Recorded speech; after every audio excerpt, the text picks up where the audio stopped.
Good morning. We're going to do Rome and China today. We're going to talk about Rome and China in the context of understanding historical argument. We're interested in the way historians construct arguments about historical change, and comparing two large empires is a fun and interesting way to do that. We're going to do that in order to supplement some of your readings, particularly SAM Adshed in the Riley text discusses this. We want to look at the types of argument he offers. I'm going to give you some times and places of historical importance, the kinds of things that you as educated people should know. I'm also going to introduce you to kind of a trans-historical imperial process to suggest the ways in which all imperial processes are similar across time. And then finally suggest some ways in which this is relevant today. But our real focus is on Rome and China, and I'm going to start here with Rome. Rome, of course, the Roman Empire begins in Rome, and in Italy, this is an area that is occupied by people going back to about 1000 BCE, we suppose. Around 600 BC, the 7 hills of Rome merge, so there are populations on each of these hilltops, and they form a city that becomes Rome, about 600 BCE. The Roman Republic is something we think about in the context of Western civilization. We think of Greek democracy, followed by the Roman Republic.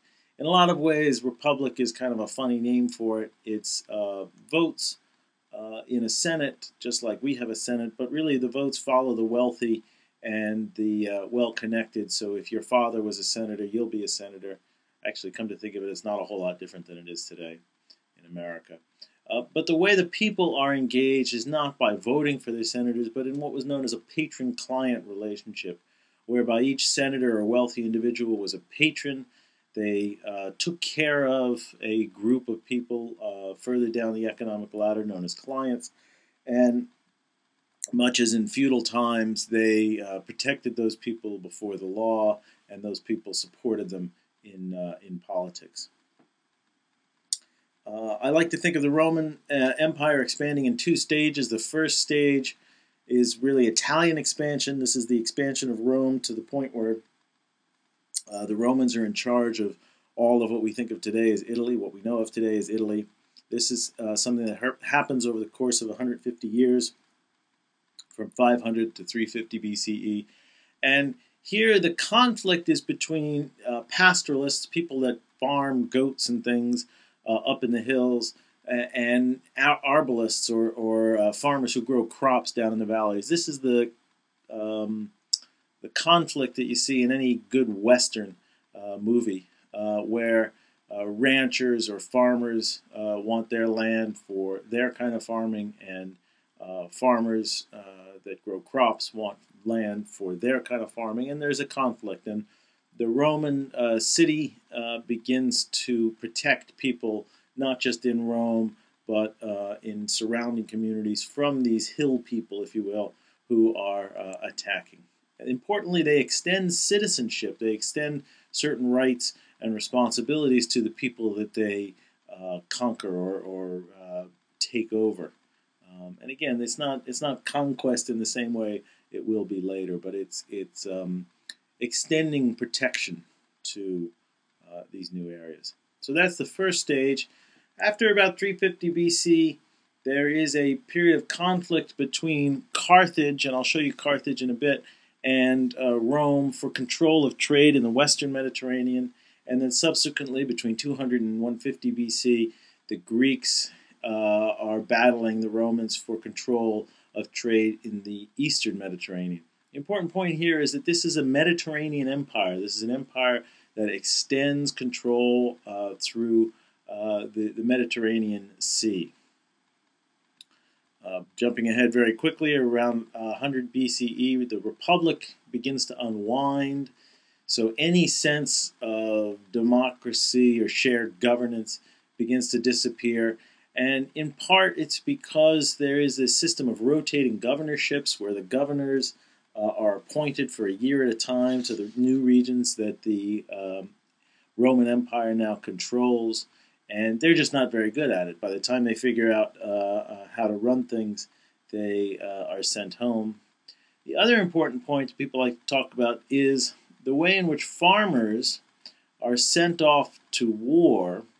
These are citizen farmers. They go off to fight against Rome's enemies, the Carthaginians and the Greeks.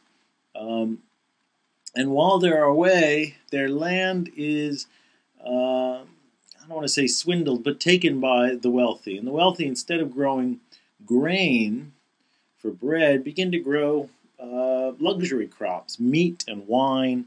And as a result, there is eventually a series of food riots. People in Rome are getting hungry.